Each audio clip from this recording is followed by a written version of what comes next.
Well, hello and welcome again to our reading of Acts of the Apostles, and we're in chapter 27.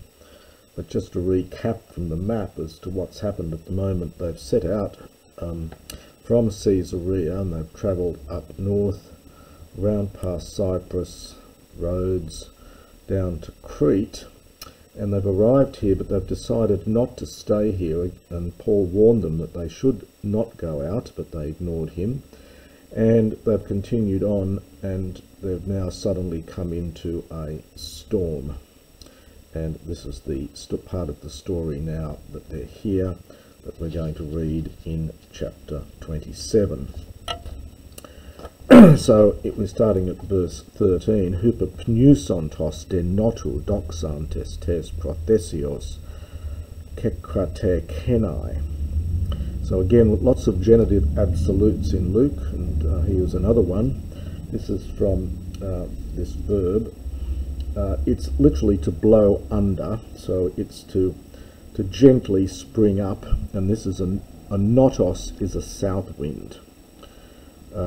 So a south wind having arisen, having started to blow.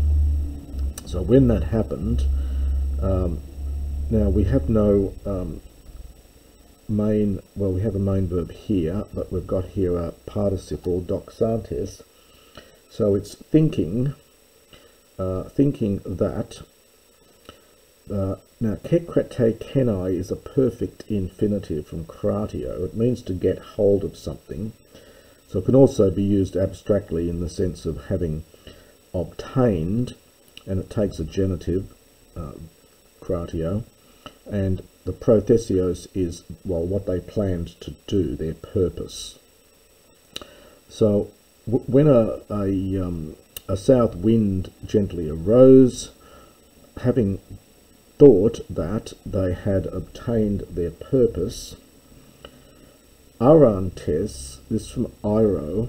Now we're getting through all of this chapter, and we're going to see a lot more of it, huge amounts of technical, nautical vocabulary, and arantes from Iro is used to weigh anchor, literally to raise it up. So having weighed anchor, and another technical term here, they coasted along Crete, and arson is the comparative from anki, alpha gamma chi iota.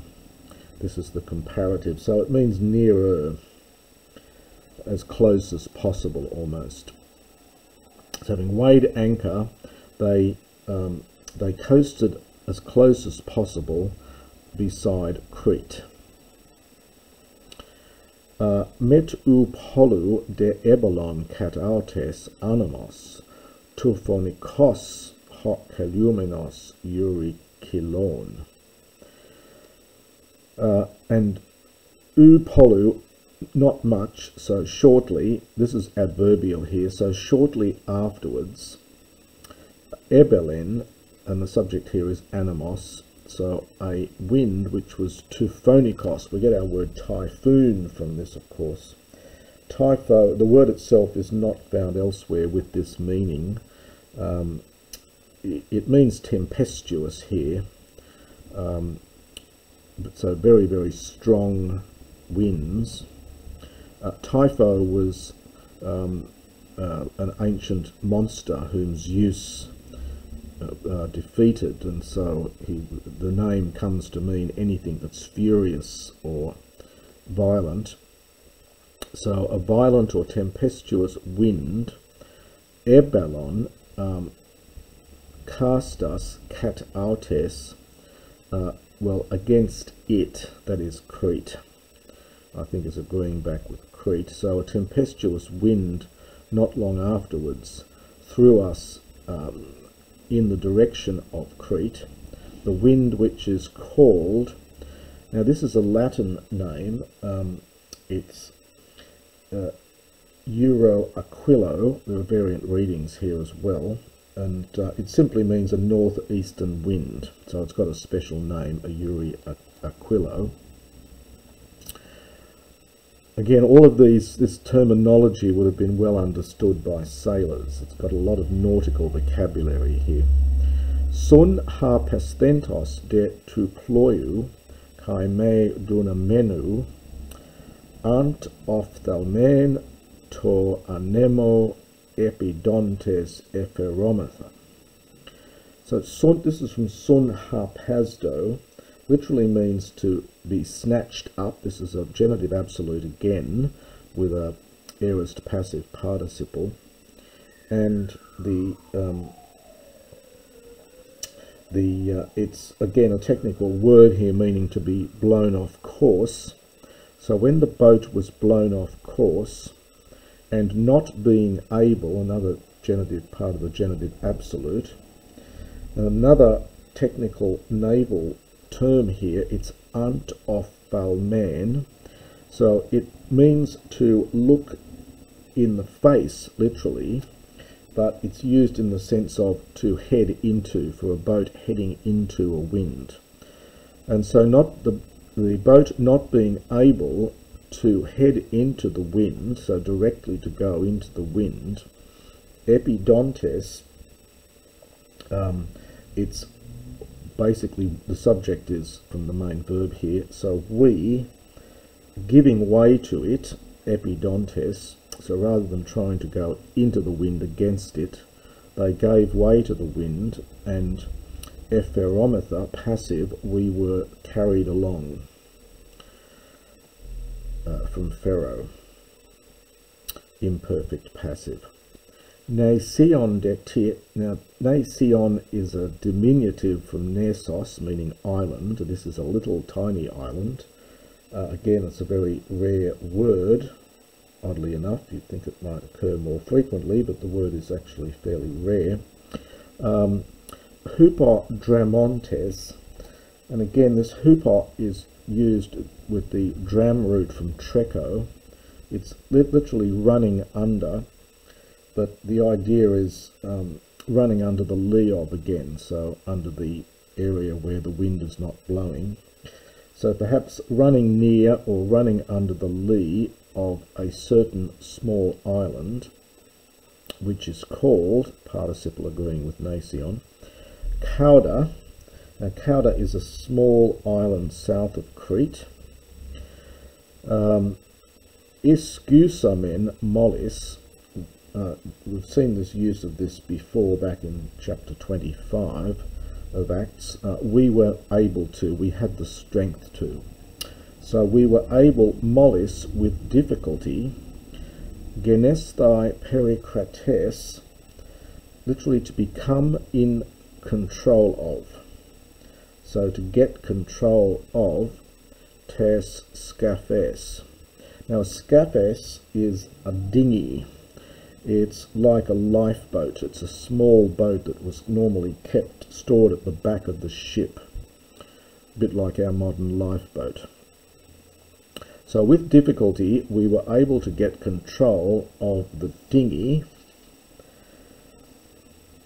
Hain, relative pronoun, which, arantes, again this is just here, just lifting up, so which, having lifted it up, ekronto from kraomai, they used boetheis, this takes a dative.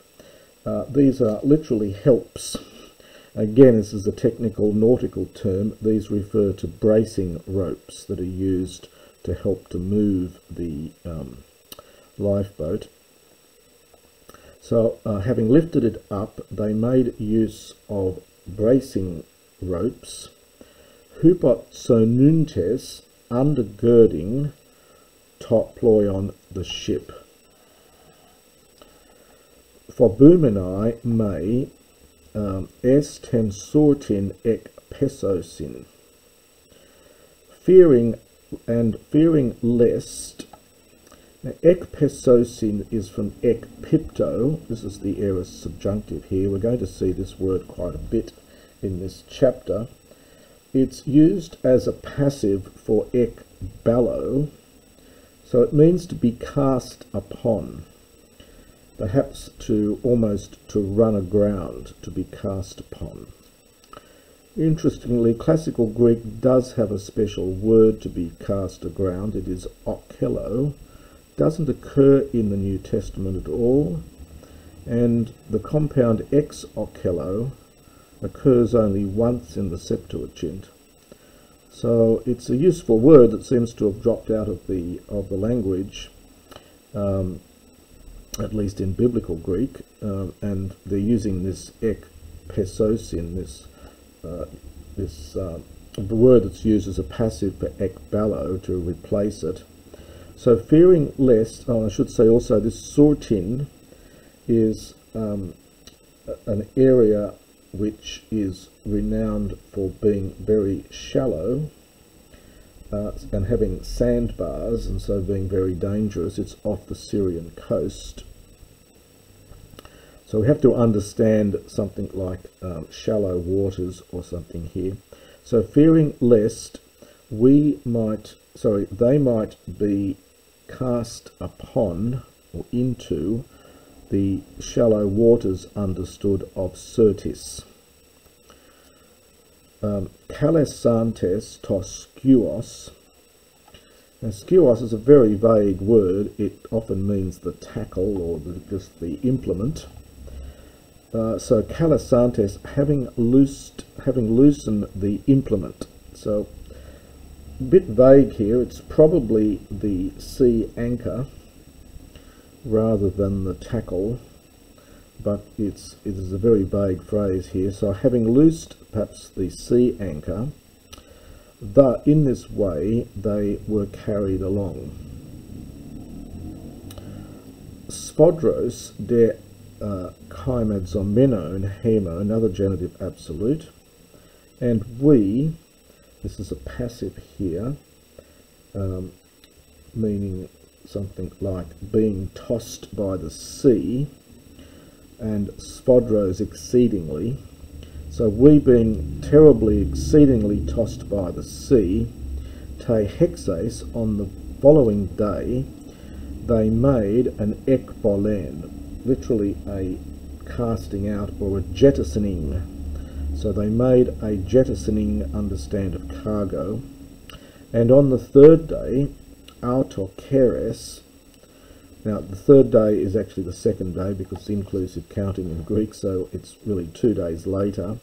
Autokeres, with their own hands, eripsan, from ripto, they hurled tan skuane.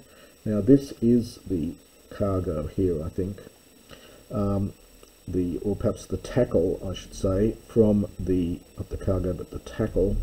They hurled the tackle from the ship. Mete de heliou mete astron epiphanonton, epipleones hemeras. You get another genitive absolute here, and these are both in the genitive plural, and this is in the genitive singular, but this really does still go with the verb here.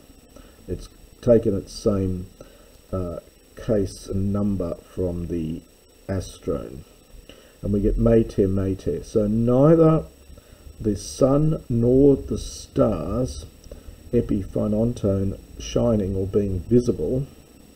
So when neither the sun nor the stars were visible, epipleones, literally for more days, so for many days. Kaimonos de uk oligu epikai menu, and this is litotes here, not small, again another genitive absolute.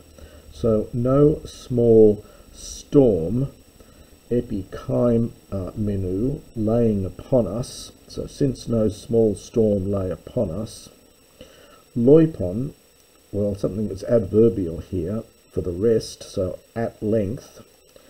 Periereto, this is from perihyreo, and it's a passive here. The subject is elpis. So all hope was given up, and then 2 plus infinitive, so that we might be saved. So all hope that we might be saved was given up, was lost. Poles de asatias, another genitive absolute, hup acouses. Hup acouo just used like the verb to be, really. So there being much asitia, lack of, it's alpha privative plus the sitia. So being much lack of provisions, lack of food, tote at that time, Paulos, Paul Stathes, having stood in their midst, he said, Ede men o Andres, Pyth akesantas moi me anages thy apotes cretas. Kedesai teten hubrin tauten kai ten semian. And of course Paul, as usual, has to point out that they didn't do what he said. So he says, O men, it was necessary in obedience to me, from paitharchio, so obeying me, in obedience to me, the not anagesthai, not to set out from Crete, and Kerdesai, and to have gained, and this is the same expression we had before, this hubrin, this loss and this harm and loss. That's the same expression we had earlier here. So in other words, he said, if you'd listened to me, we wouldn't have gone out from Crete in the first place, and we wouldn't be in this situation. Kai ta nun, adverbial. And now, paraino, I advise you, use thumain, to take courage, to have a good thumos, a good heart. So to take courage. Anabole gapsukes udemia estai. For there will be udemia anabole, there will be no loss, literally throwing away, psukes of life. So there will be no loss of life, ex humon, from among you, plain to ployu, except for the ship. Pareste ga moitaute te nukti tu thiu, who ami ego hoi kai, and I'll have to read for the next page before we get there, latruo angelos. And that angelos is the subject of the verb. It's on the next page. So an angelos, an angel, pariste stood, for an angel stood beside me, taute te nukti, on this night, an angel of the God, whom I, in brackets, I am, so perhaps whose servant I am, so to whom I belong, the God to whom I belong, and hoi, whom, and the verb here is latruo, which takes a dative, which is why that is in the dative, whom latruo I serve, and there's our angelos, the angel legon, saying, Me phobu, Paule, do not fear, Paul. It is necessary for you, parasteni, to stand beside Caesar. And behold, charistai soi hotheos pantos tus pleontas metasou, God, and behold, God, charistai, this charistai is perfect, has granted, from charistomai. So God has granted to you, literally all those sailing with you, i.e. the lives of all those sailing with you. Dia, on account of which, so for which reason, you thumete, take courage, be bold. So take courage is probably good here for this you, and thumio again.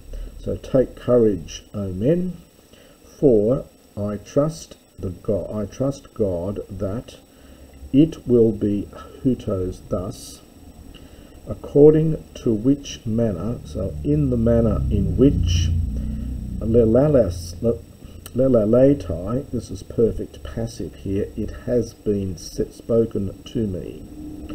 So I believe in God, I believe God that it will be exactly in the way in which it has been told to me. Es neson detina de hemas ek pesain. And here we've got that use of ek pipto again, this passive from ek ballo.